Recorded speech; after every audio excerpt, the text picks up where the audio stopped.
delighted to have Mark say next week. That'd be cool. Forget A legend. Mark who? Oh, yeah. Yeah. So so anyway, I do know, because people yell at me because I am the Wargaming Internet's complaint department, that folks in Canada have trouble getting war games. So Pete, why don't you talk us through that problem? Yeah, it depends on where you are. Here in Halifax, there's never been a really good nexus for war games. There are several stores that sell lots of Euro type games. One of the big problems, though, in my travels across Canada has been finding anybody who carries MMP products. And that really came to my mind when I started working for MMP as their Twitter guy. So as I would travel around Canada, I'd look for a game store, and I'd go in and think, okay, I'll go into this game store. I'll take a picture of all the MMP games on their shelves and put that out on Twitter. So I go into stores and there's nothing. So I asked a couple of the proprietors, and they said it was because they can't find a distributor who carries MMP. So I decided, okay, I'll look around and try to find a distributor, and I couldn't either. And it turns out that you don't necessarily need a distributor for MMP, because if you're a game store, they'll just sell to you. So no problem. And but in my search for a good game store around here, I failed. Couldn't find anything anywhere near my house. I wanted to have access to something, so I thought, well, what the heck? Why don't I just become a distributor? So I jumped all through all the legal hoops, and I became a distributor, and I tried to put my name out all across the shops across Canada, and nobody seemed to want to buy very much from me. So that morphed into, well, what the heck? I'll just start up my own store. No way, man. And that got me to where I am now. So. And so, Pete, how big is your place?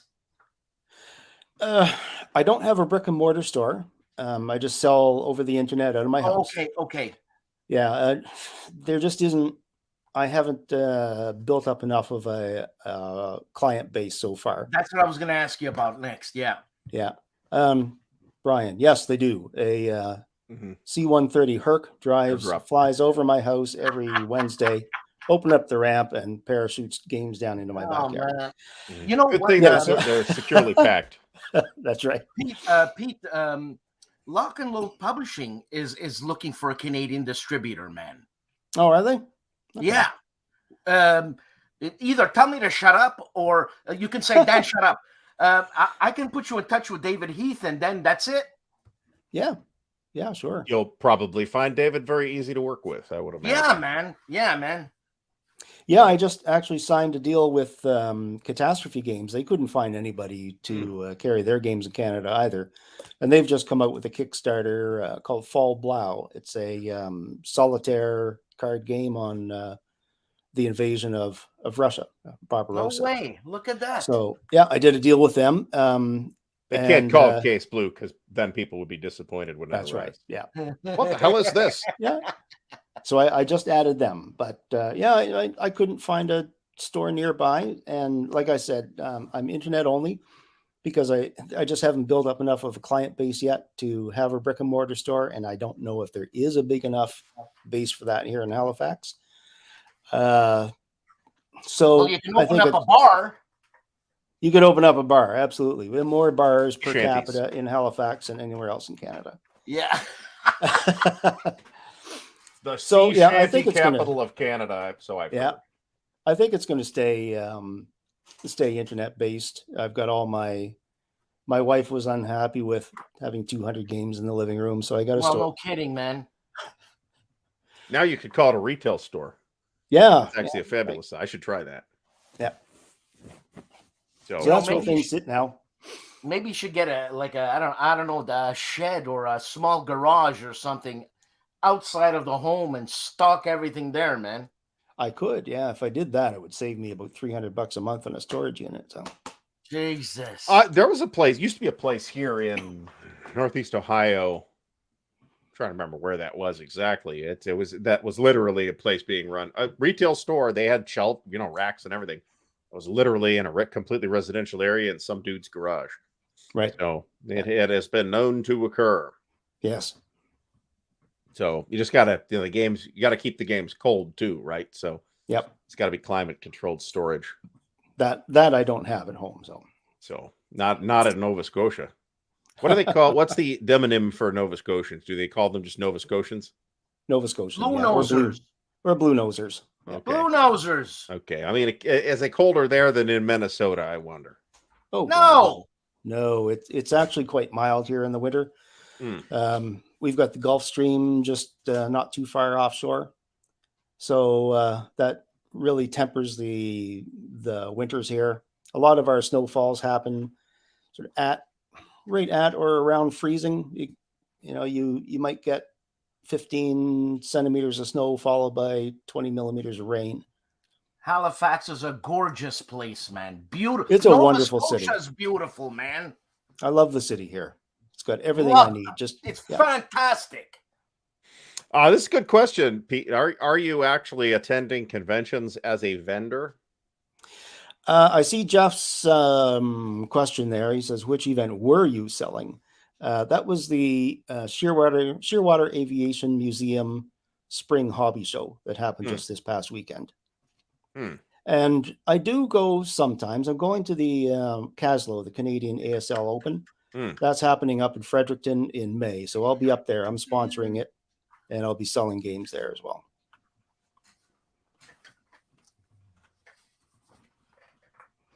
You know, what is? Hold on a second. Will GM for food.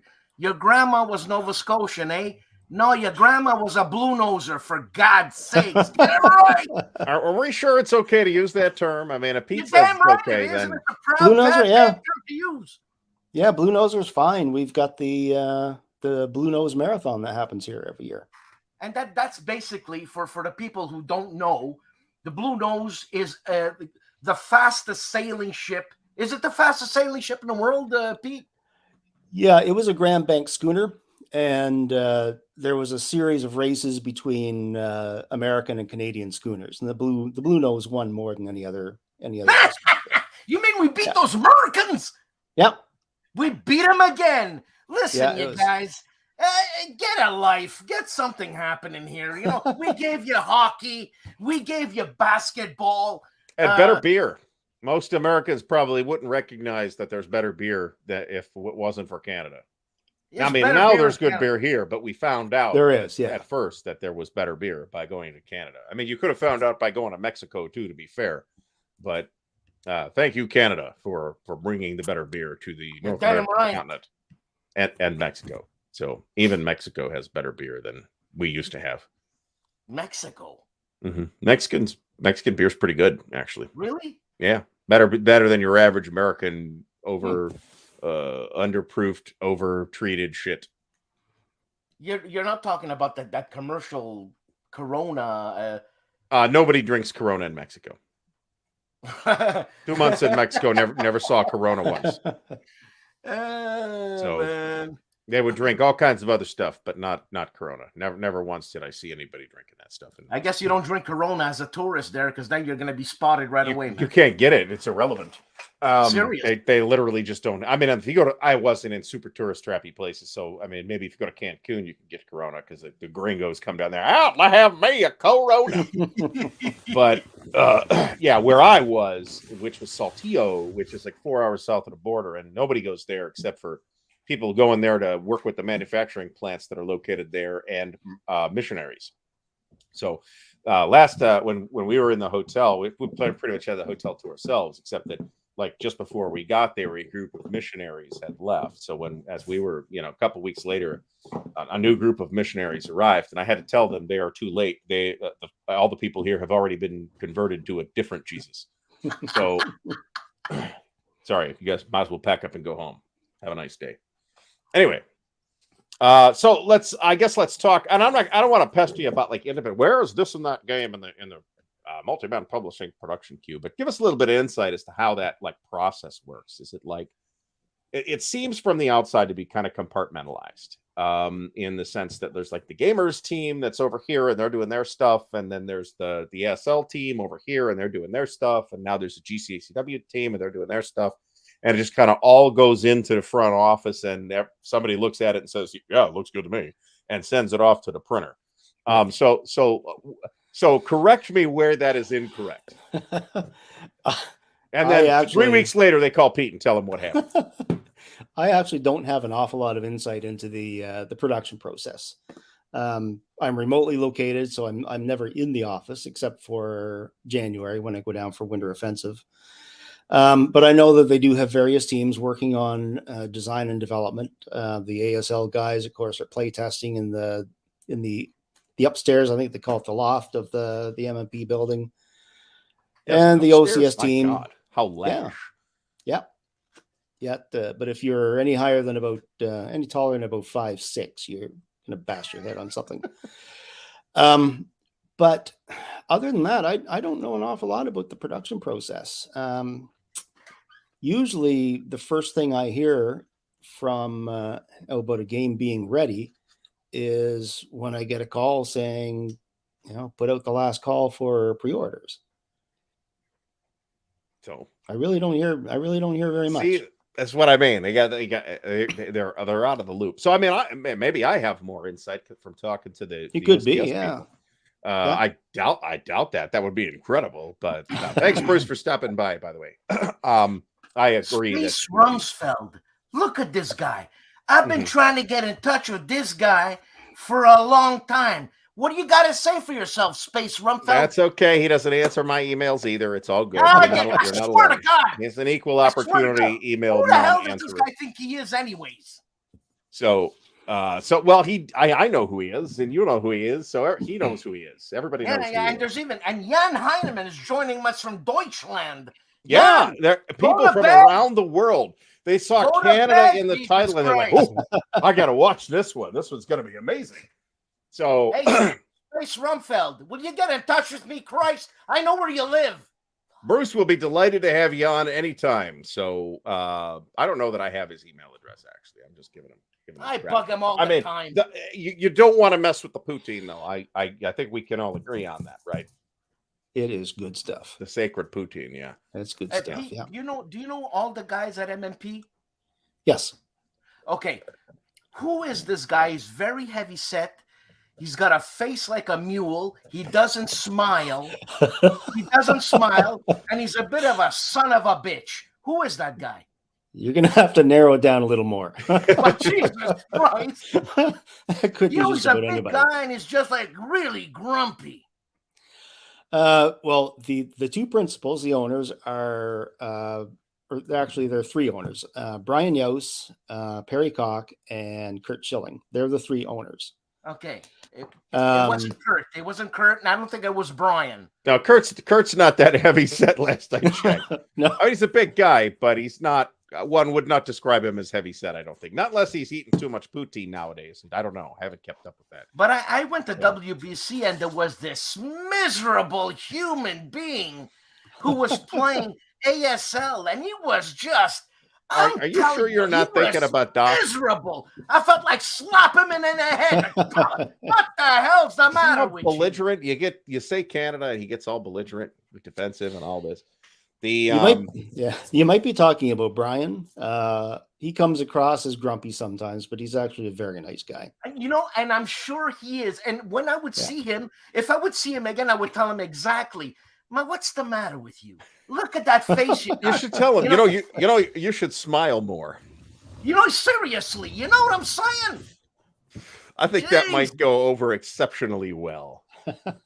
So I don't think Kurt has anything to any active involvement in the running of MMP anymore, though. Correct? I don't know. I've been with him for 5 years now, and literally the only contact I've ever had with Kurt, whether by email or on a call or in person, was this past Winter Offensive when I met him. But other than that, I've had absolutely zero contact with him. So from my point of view, he's had no input into what I do anyway.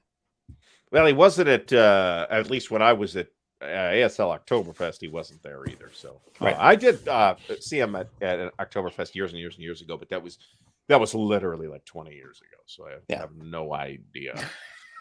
So it does kind of feel like I don't know. Maybe it sounds like they don't clue you into the inner workings of the mastermind operation they got going on over there. So we're just gonna Not really. No, folks. We're just gonna make up a bunch of wild shit, and we're gonna take that as gospel until Brian comes on and corrects us all. We'll be happy to have Brian on at any time. Brian, Perry, Kurt, fine, that's fine. I pick up things here and there on the calls. I know one thing that they do differently from what I think GMT does is, GMT is a much bigger company. If they want to print, let's say they're developing Thunder Alley, they want to print Thunder Alley, they just take the whole thing and say, print me X number of copies of Thunder Alley, and they're done. MMP, because it's a much smaller company, they tend to gang print things sometimes. So if they need half a counter sheet of counters for, let's say, half-inch counters for ASL, they'll see if they can combine that with a sheet of half-inch counters for another game. Right. And, that way they've got the ASL stuff and they've got a counter sheet of the other stuff. And they take the other counter sheet, they put it aside until they've got, a group of 5/8" counters to print. And they'll print 5/8 for this, the 5/8 for that. And then they've got enough 5/8 to print a game and they release it and that sort of thing. So they're probably not explaining it very well. But. No, I thought that was quite clear, actually. Decision used to do something very similar. They would do it in one huge batch for the entire year at one point. Right. I don't know that they're doing it that way anymore, but they used to. You would get your errata counters around April because they got all the year's counters back in January. Yeah. So if I had an awesome question and I completely forgot about it because I got thinking about Doc too again. So, but MMP does still print domestically, correct? They do. Yes. Okay, everything's done in the US. That's what I thought. They have always maintained that, and they're one of the few left doing it that way now, to be completely honest about it. Yeah. So, Cyber Field Marshal mentions the greatest. Pete, have you? So actually, let's talk about that. So what I almost said the gamers, but the MMP's got like a lot of different stuff going on, right? So they've got the gamer stuff, which is like multiple series, and they've got the ASL stuff, which is kind of one big monolithic thing, sort of. And then there's a variety of other things that come out for GCACW and GTS, blah blah blah blah. Right. So which of those things do you actually play? I dabble a little bit in ASL. Just let me bring up their website. Oh, you stay away from ASL Oktoberfest then, let me tell you. I don't play an awful lot of ASL, but I do a bit. I usually need help with the rules. OCS, I haven't really played that. I've played a little bit of BCS. I play lots of SCS. I've never played Tactical Combat. I've never played Line of Battle. I play Grand Tactical. I messed around a little bit with GCACW. I played most of the International Game Series, Area Movement. Yeah. So, Peter, what happens? Well, not everything. What happens when you go to Stack? What do you play at Stack? Usually anything that anybody else is playing. I think the last time I was there, I got in a Combat Commander. No, I wasn't playing Combat Commander. I ended up having a really good game of Sword of Rome with I think Rob Winslow was in that game, and Marty Sample, and there's another guy. What's his name? Jean Pierre. Jean Sebastien. Could be. I'm not sure. Is he a soft-spoken big guy, like a teddy bear type of guy? Yeah, that sounds like him. That's the guy. He smokes a pipe. Alcohol was involved, and we had a real blast. Well, yeah. And of course, alcohol was involved. I can actually speak to this. I don't know if Peter's had any contact with Steven Newberg or not, but he was actually at Compass Expo. Oh, of course, because you Canadians all know each other, right? Yeah. Well, Steven used to live just an hour and a half away from me.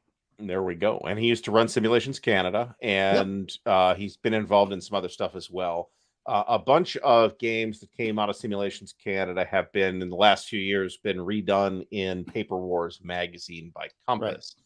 And I do know that he was at Compass Expo last November, and he was warming up what I I know he's working on something for Compass, and what he had on the table at the time was a new version of his game about Lawrence of Arabia. Okay. So I don't know if that is the thing that is specifically coming from Compass or not, but yeah, Steven Newberg is still around.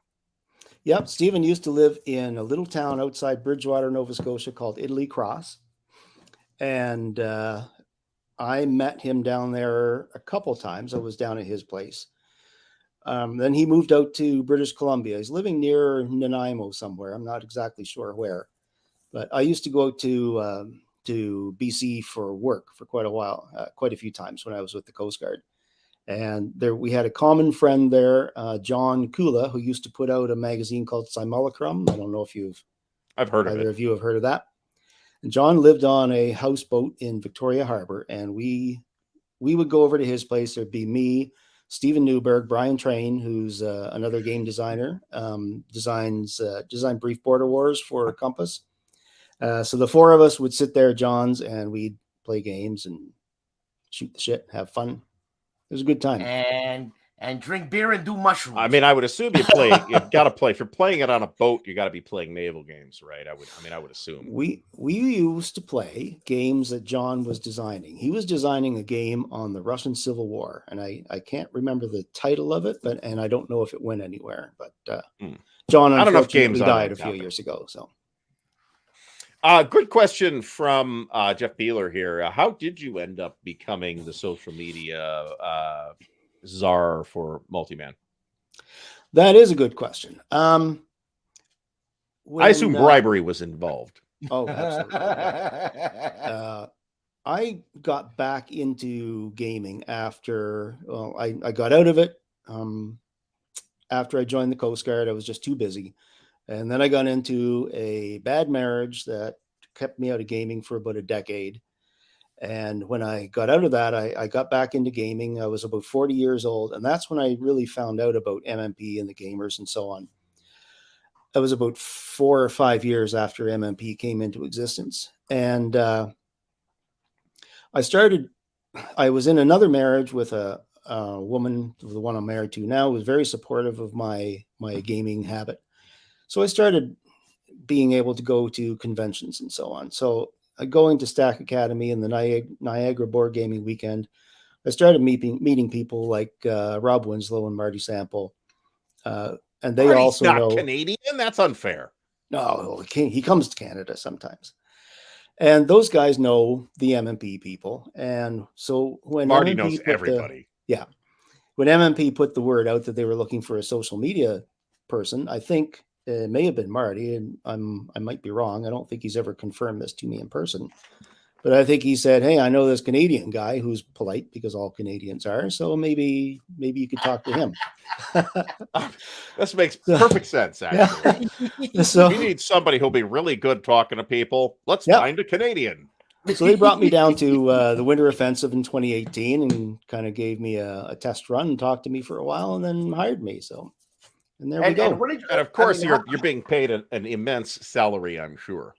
A couple million a year. Yeah. Yeah. That's why that was a signing bonus. The giant right. warehouse, right? Peter, how did you get into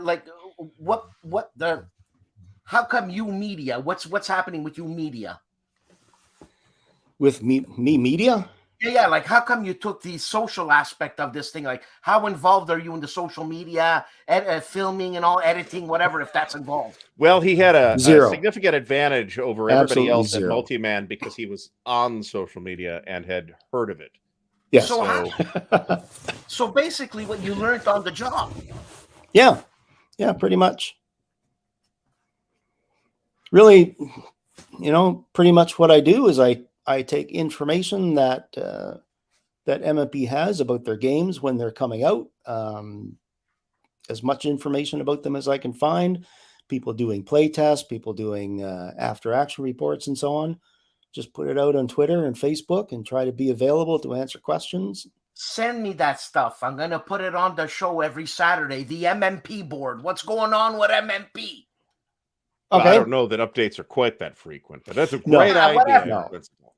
We're going to be trying to start putting out a regular monthly update after our monthly production our production calls that we do.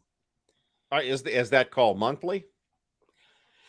It's monthly, yeah. It's usually Okay. the first Monday in the month, more or So less. there's like an actual cadence to that rather than Yeah. just being, oh, it's been 18 months since we've had a meeting. Let's get everybody on the phone. Well, sometimes we miss 2 or 3 months if people are busy, but we try to keep it monthly. So Dean is all over the place. I mean, if you have specific questions about a Dean game or Dean series, you can go to Consim World and Dean will answer. Yeah. We had some BCS questions about screens, which are maybe not the clearest written rule in the book. And we were right, as it turns out, but somebody sent him or posted it on Consim World. Dean got right back to him. So Dean's very good about answering questions. One caveat about Dean is that he maintains a presence in the series folders. And he doesn't like to have individual games. It's no problem. Like if for BCS, if you want to start your own folder for BCS Air Court, go right ahead. But if you want a question answered by Dean, go to the BCS series folder. He just doesn't have time to be jumping from folder to folder to folder to individual games. I totally trying to follow all those folders. So yeah, I'd just assume those are all Dean's. This is not true of every wargame series, right? But Dean's series are all pretty cohesive, right? Where there's a core rules and some game specific rules, and I would just as soon consolidate all that traffic into one place too, at least series by series, rather than just having a folder that says Dean, right? For SCS and OCS and PCS and Line of Battle and all that other stuff. Peter, that would be hilarious, but it would be might just as bad to find stuff in it. Are you in touch with Dean? Not all the time, but if I need to be, yeah, sure. I think his wife passed a while ago, right? A couple years ago. Yeah, she died of Sarah died of pancreatic cancer. Oh Jesus! And how's he doing? Last I talked to him, he was doing okay. Obviously, he misses her. Of course. But, yeah, he's getting by. God damn. He's getting by. I interacted with him some in February. So, and he seems to be doing as well as can reasonably be expected in that kind of situation, right? How long ago did his wife pass? Oh, I can't remember now. Like last year, no? Last year. Yeah. A year or two, yes. It's relatively recent. Yeah. She fought it for 5 years. Yeah, a long time, man. Yeah. Yeah. So, and another question is, does Hasbro have their fingers in MMP? I believe they do. They do, eh? With respect to, they own the license, I'm pretty sure, to ASL. So is and GCACW. Seriously? Right. Mm-hmm. Now, I know that the MMP principals, Brian and Perry, they talk to Hasbro, but I have no idea what the relationship is. I don't know what's discussed. I suspect that the call goes something like, "Hello, Multiman Publishing. How much money are you sending us this month?" Very good, thank you. That's probably a big part of it. I think that's probably how that conversation goes. Yeah, they must get a cut. Oh, I'm sure they do. Oh yeah. I think it's actually rather amazing that a company the size of Multiman, with operating at the scale that Multiman operates, was willing at the time anyway to deal with Hasbro was willing to deal with them at all, right? I was talking to somebody, and I don't remember who this was, and I don't remember what game it was, so I'm just going to say it might have been Guns of August. Okay, that like literally is somebody's got like super ambitious and it's like, hey, I really want to do a new edition of Guns of August, so I'm going to call. It's got to be Hasbro, right? I'm going to call Hasbro's legal department, figure out what I got to do to get the rights or a license or whatever. Jesus. So they get on the phone with Hasbro's legal department, and they get to run around and they go through the whole red tape thing. And it turns out that the answer they got from Hasbro legal was, "We have no idea what this even is." They have no idea what they have. And if you think about it, that makes sense. I mean, Avalon Hill did 200 or 300 or 400 games or something like that. Yeah. Who knows what the records look, and it's been passed, between companies. Who knows what the records look like? Right. Talking about largely pre-electronic records. That sale happened in 1998 for, I believe, $37.22 to sell all of Avalon Hill off to Hasbro. They just don't know. It's I can never remember the name of this company, but somebody else just licensed some stuff out of Hasbro, including Diplomacy and Squad Leader. And I guess because people will ask about this, Pete. Right. About the Squad Leader with whoever that is. I forget what that company is, but they've got Diplomacy and Squad Leader and a couple other things, maybe Cosmic Encounter. I don't know how that landed with Hasbro, to be honest about it. That wasn't an Avalon Hill product. But this doesn't have anything to do with the ASL license as far as anybody could tell. And I don't know if it was you or Brian got on somewhere and says, yeah, this has nothing to do with us. Yeah, Brian, I think at the time the news broke, came out and said like Squad Leader and ASL are totally separate. And of course, it's Wargamer, so they were like, "Oh my God, we're all gonna die!" So wargaming is dying and has been dying since 1974. I don't know. That's right. I don't know if you got that memo. Somebody literally pulled up an article from like 1974 and said, "Wargaming is dying. Get out now."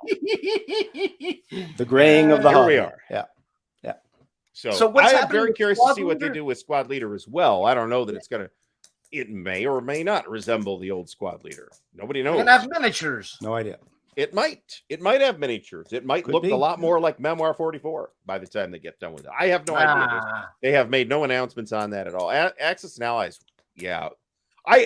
So I'm one of those people that thinks it's super weird that there's now an Avalon Hill logo, even if it's the new Avalon Hill logo, on the Risk box. Yeah. Oh. On the Risk box. Mm-hmm.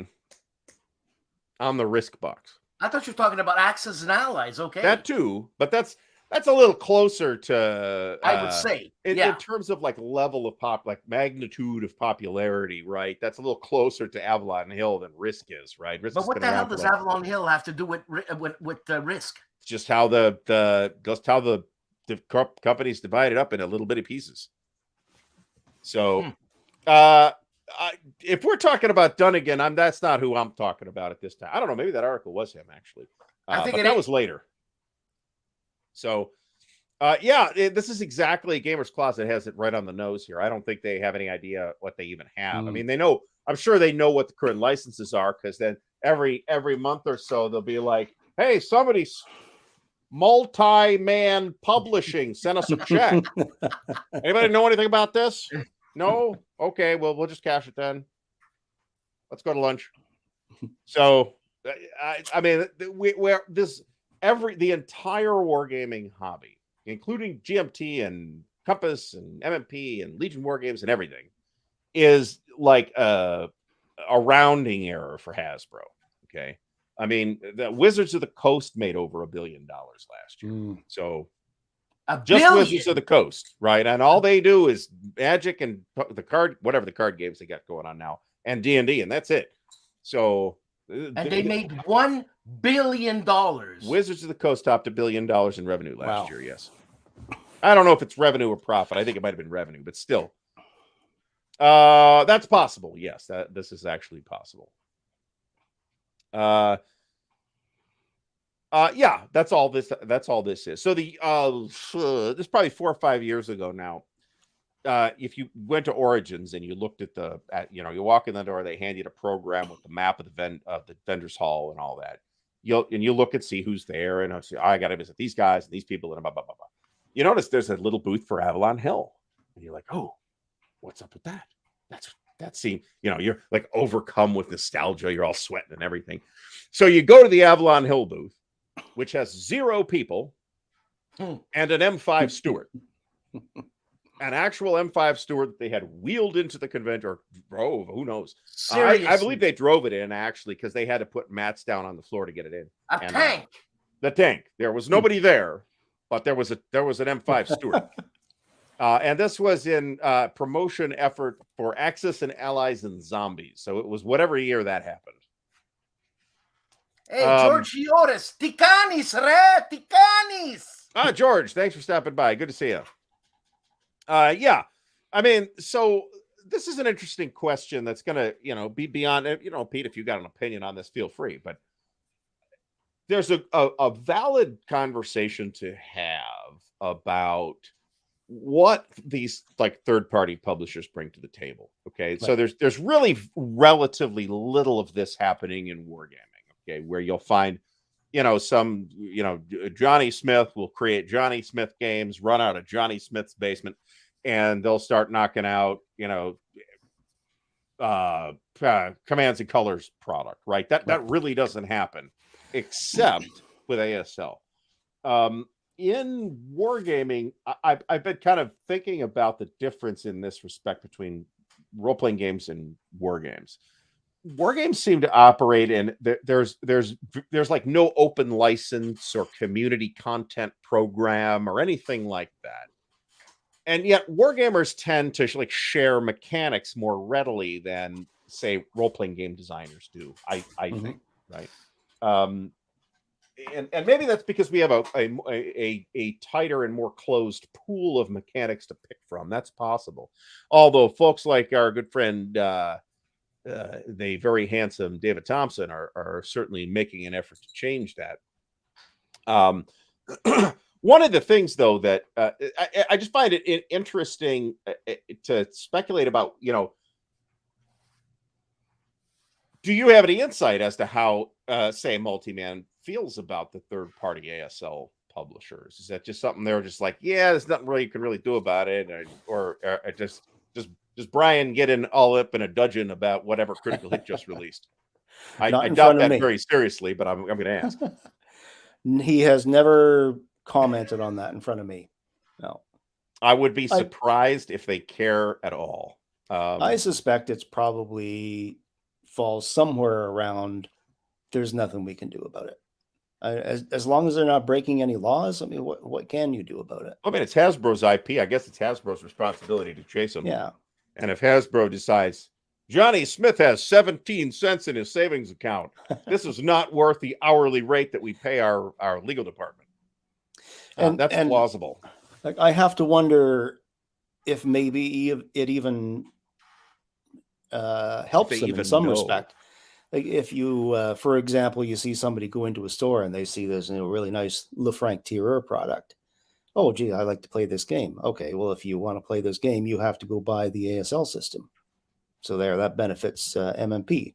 So I don't know. There's a benefit to them, and there's obviously the issue of the legality of things. I don't know how that all balances out. Not a lawyer. Don't get your legal advice from us.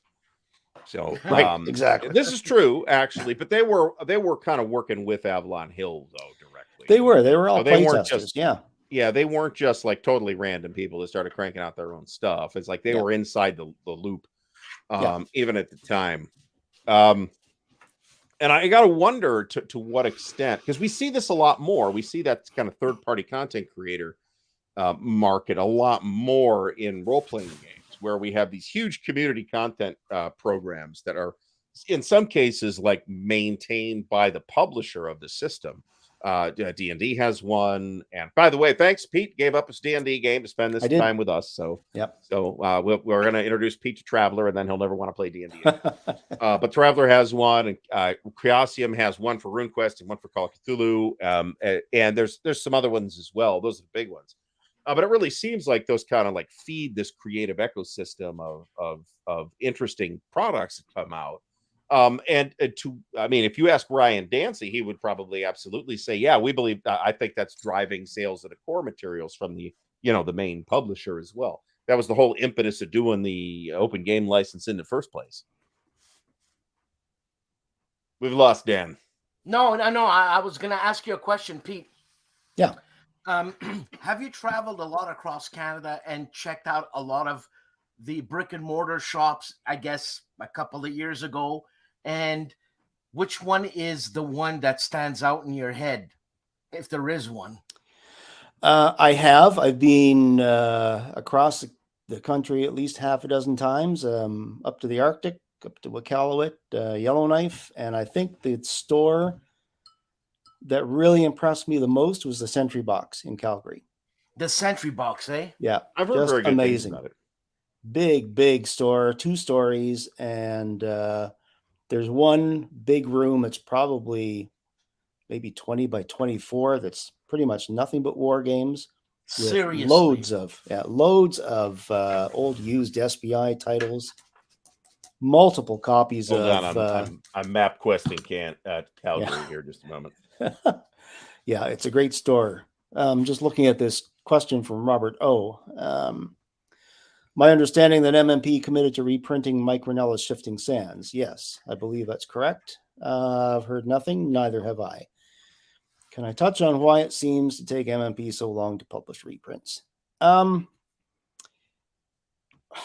It's difficult for me to say. I know that when they put out a game, they look carefully at what the print run is going to be. They don't want to have too many games, because the problem with printing a too big print run is you have to store the games, the inventory.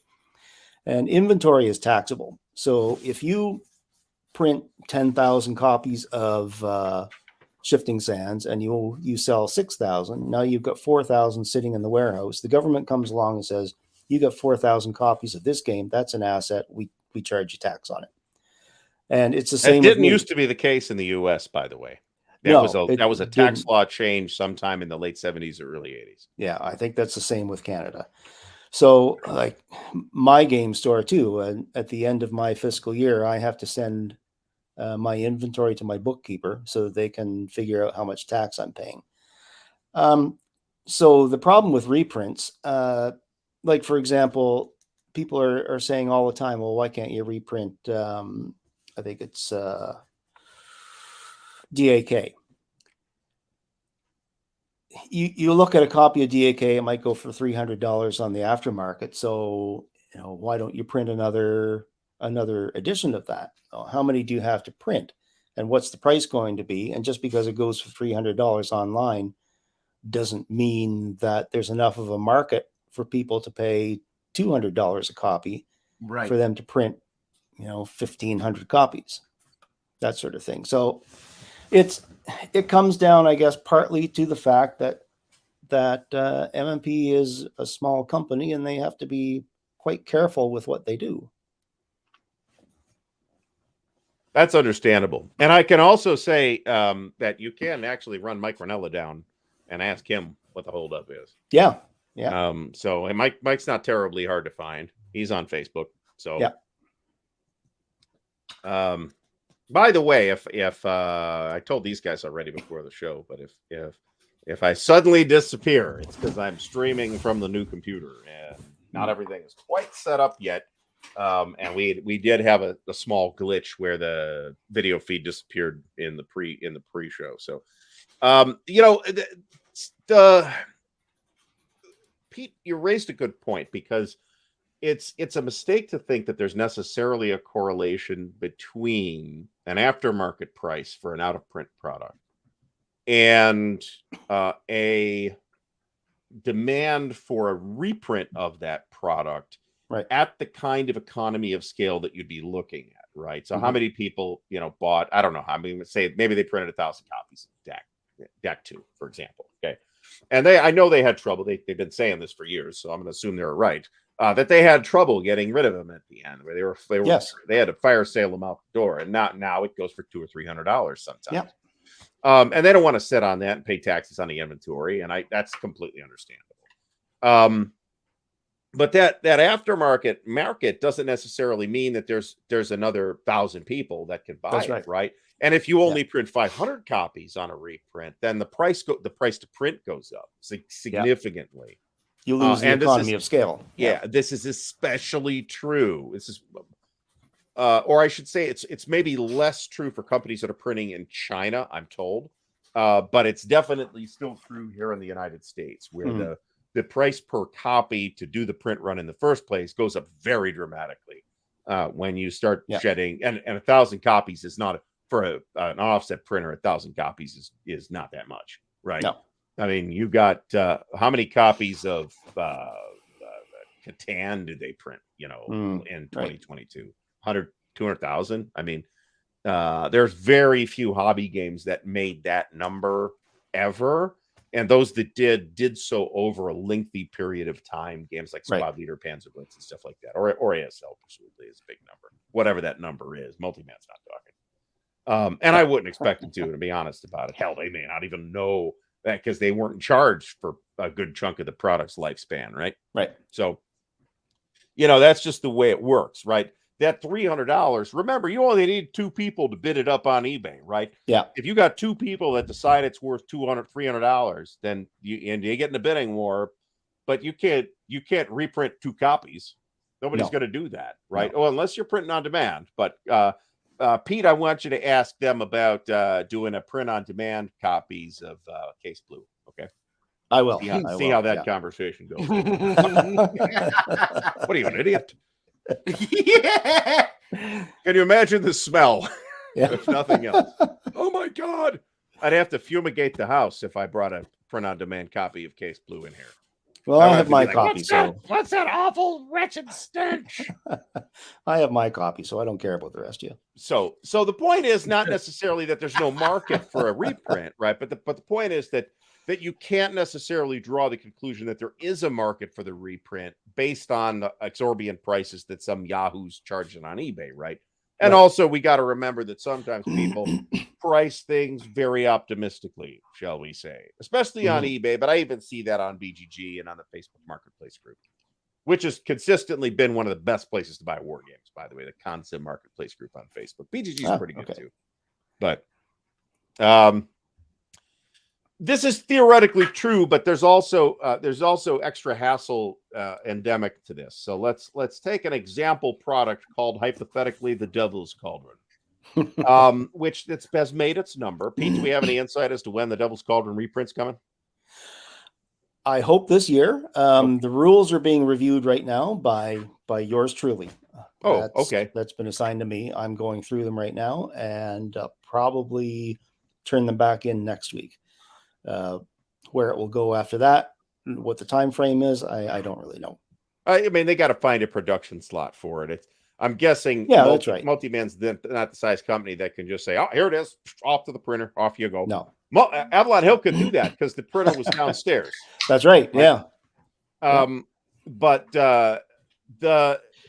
don't forget, this is going to happen with whoever's running the pre-order program, right? You collect a credit card number, a PayPal, or whatever, however it works, and then who knows if 3 years later the cards expired, right? I mean, that happened to me with AAA. I had to pay for AAA again, and they started calling me on the phone. I'm like, I'm not sure this is even AAA. It's just like, hi, this is Janice. I'm with AAA. We'd like you to get your updated credit card information because the credit card changed. So, that's going to happen. How and to what extent they have to chase people, right? I don't. This has happened to me with Multiman. They don't really do a lot of chase, and they send you an email. If you answer it, great, and if not, no. But there's going to be like a percentage of that of those people, of those 500 orders or whatever it is, that you could probably reliably expect the credit card pass is going to bounce, right? Whether that's 5% or 20% or whatever it is, right? So even that has additional complications. It's very easy for us to sit back and say, well, obviously they should just put it on the pre-order list, and if it makes its number, it makes its number, and if it doesn't, it doesn't, and then they don't have to worry about it, right? If it's still sitting there 5 years later and hasn't made its number, who cares? But that said, the Devil's Cauldron reprint has been on for years, right? And we apparently are going to get a new edition of that. So game highly recommended, and my best of Hex encounter of all time last night, by the way. About Dan Webb's question there. Don't pre-order systems help keep costs down? I don't know. I wouldn't necessarily say that. I'd say more what pre-orders do is help them decide what size print run they're going to have, rather than keeping costs down. I mean, sure. I happen to know how. I'm not going to say, but I happen to know what the print run was of a particular Multiman publishing game, and they ain't huge. Okay. So, I mean, I would venture to say that the print runs at GMC are 3 to 5 times bigger typically. Okay. I mean, but I'm not talking for like Twilight Struggle. I'm talking for random GMT game that's not necessarily from an established, hugely popular series. Yeah. And that's going to make a difference. Plus GMTs, we all know they're printing in China, and that's going to have an effect on the economy of scale as well. And not only on the economy of scale, but the total cost, right? So Yeah. to what extent, I don't know that Pete's going to be able to really respond to, how much of what the margin is. I imagine you don't know, and I don't know. So I have no idea. But it's going to, I think we can make the assumption. I think it's safe to say that it costs as a flat number for like the same number of components for the box, the rule book, the counter sheets, the maps, whatever. It's going to cost a domestic publisher more to print domestically than it is to get them from China. That might not make sense because they got to put it on a boat and it's got to come over here, and that the price on that has skyrocketed over the last 2 or 3 years. But it's still cheaper apparently to get it done overseas and then have it shipped over here.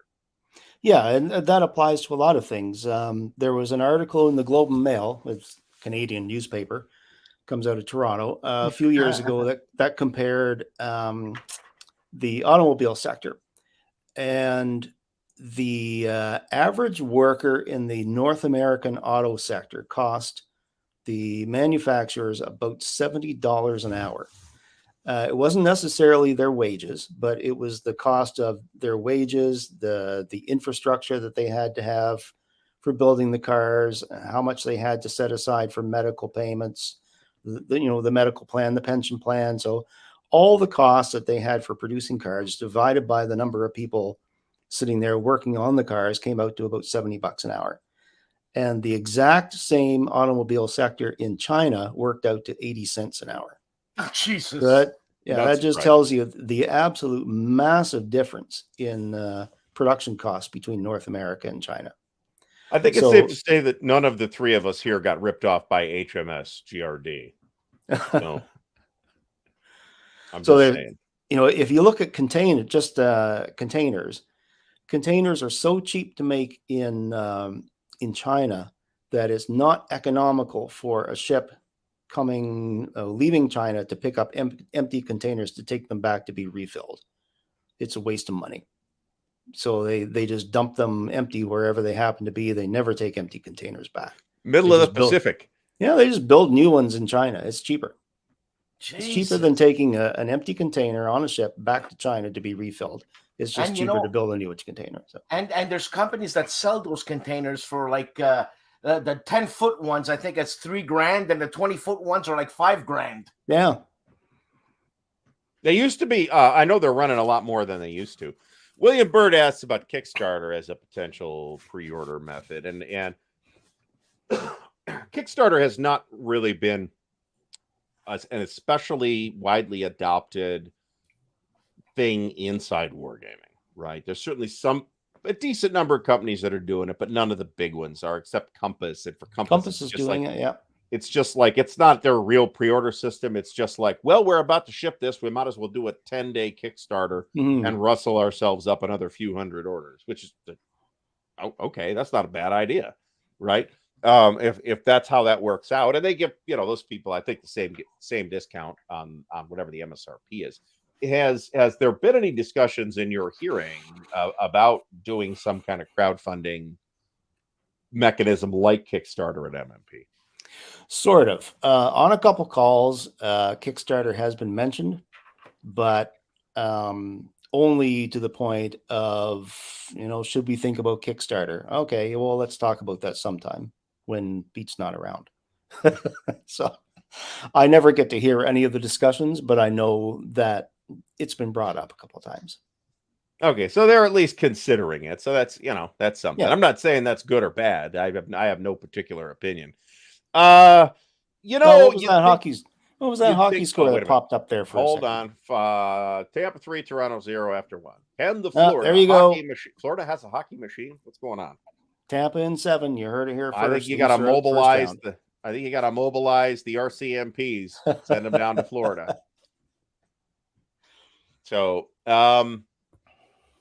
shipping. Well, yeah. I mean, we're getting annihilated in shipping costs right now here in the U.S. I assume you guys have a similar situation up in Canada. And certainly crossing the border, I would be sending Dan all kinds of random every junk ass game on my shelf. I'd be sending it to Dan. And you can't because it's going to cost you a fortune. Yeah, it's too expensive. It's more to ship it than the game's worth.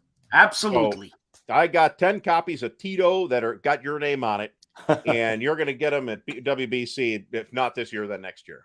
No, I'm going to get him at ARDCon, man. Oh, there you go. There you go. So let's see if that actually occurs. So I guess that will occur. I've been going, I talked about this last night. I've been using UPS through GMT, and it's not necessarily cheaper through GMT, but if I use UPS to ship something to somebody, it's noticeably cheaper nowadays. And UPS brutalizes the packages a little bit less than the post office does. Those post office bulk flat rate envelopes, those are blight. Too many publishers use them. They're losing money on it because it's easy and you get the packaging for free, but you're still losing money on it. I could ship it in but the thing with the flat rate is you got to ship it flat rate if you're shipping in a flat rate box, right? So it cost me like $18, 18 and change to ship something to let's say Colorado in a flat rate carton. But if I provide my own box and ship it UPS, it usually will cost 8 or 10 right now. So and my box is sturdier than those crappy free USPS boxes. So but Pete, we need you to do something about the ridiculous cost of shipping stuff between Canada and the United States. Right. Yeah. Domestic shipping up here. Consulate. Domestic shipping up here isn't bad. I send out half a dozen packages a week from my business, and it's rarely, even if it's a really heavy box, it's rarely more than $28 to send something anywhere. I mean, that is monopoly money after all. So that's right. Yeah. But it's like 15 cents in US dollars. Yeah. Yeah. I could probably arrange a bulk purchase of a case of copies of Tito from Noble Knight. I think I could arrange that. I am guessing that they have at least 20 copies of Tito sitting around. I'm just guessing. I've heard Tito's actually not a bad game. I actually have it, and it kind of looks interesting. It's one of those ahead of its time things that the wargamers didn't like. So there's no hexes. I can't play this. This is nonsense. Right. So much like the Origins of World War II and that kind of stuff. Actually, although Tito I don't think is a Dunnigan design. Origins of World War II was, but Sarnia is that next to Narnia? Is that where Sarnia is? So too many chemical plants in Sarnia. I do know that this is we had a plant in, when I worked for a competitor to my current employer. They actually had a plant in Mississauga. So and it was in fact a chemical plant. I have in fact been working in the chemical industry for most of the last 20 years for not on purpose. It just worked out that way. So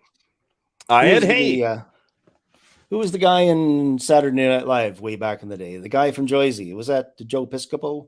He'd sit there eating lunch and he's nodding his head and all the chemicals are falling off his hat and into his sandwich. Maybe. That's what Sarnia is like. Maybe. So is that right across the border from Michigan, or is that what? Yeah, right across the river from Port Huron. You could probably hit Port Huron with a rock from Sarnia. Okay. But I am doing something along that line. And in 2 or 3 years, we're relocating. We're moving to Kingston, Ontario. So I'll be able to zip across I think it's the Thousand Islands Bridge. I'll be able to zip across there to Upper New York State. You're actually So not Detroit. Okay, gotcha. Not Detroit, no. You're moving from Halifax? No, not that. Anything but that. I am moving from Halifax. My wife's parents, they live in Kingston. Her mom's had a stroke. Her dad's had hip replacement. And he's having a little hard time taking care of her. So we're going to be the good daughter and son-in-law and move up and help take care of them. Plus, I've got my great-grandfather built a summer property on Georgian Bay, and I go back there. I live there 3 months a year. So okay. Be a lot closer for me. Yeah. What kind of fish you get there, man? Oh, not as many as he used to. When I was a kid, I remember my grandfather told me to go out and catch him an 8-pound pike for supper. And I came back with 7 3/4 pounds. It was just like out in 15 minutes and grab a pike and come back. No problem. I like pike. Yeah. But I'm now allergic. mostly what you catch is rock bass and so on. Yeah, too bony to eat. Yeah. I'm allergic to pike, unfortunately. Are you really? Yep. The pike. The pike. And walleye, Specifically pike. which is our well, it's the whole family of fish actually, and salmon as well. It's like Right. certain So, types you know- of fish. The Scheiße. So can't have that. Too bad. I liked salmon too, and then about age 30, I developed an allergy to it for some reason. So anyway, folks, we are just about out of time. We're actually a couple minutes over. So I'd like to thank Pete for giving up his fabulous D&D powered adventure this evening to spend time with us. So all of you should be Thanks, extremely Pete. grateful. I would like to thank the fabulous 100+ folks who have been watching tonight. So I've seen a number of faces that are not necessarily new because I know who you are, but I've never seen you here before. So thanks for coming by. Thanks to those of us who tune in every week. Dan has his show, hopefully this Saturday morning at midnight. Yeah. And I've got my show. I got a video on Thursday, and we'll be back otherwise Monday night. So everybody have a great night. And if I didn't say thanks, Pete, Thanks for having me. It was fun. All right. Enjoyed it.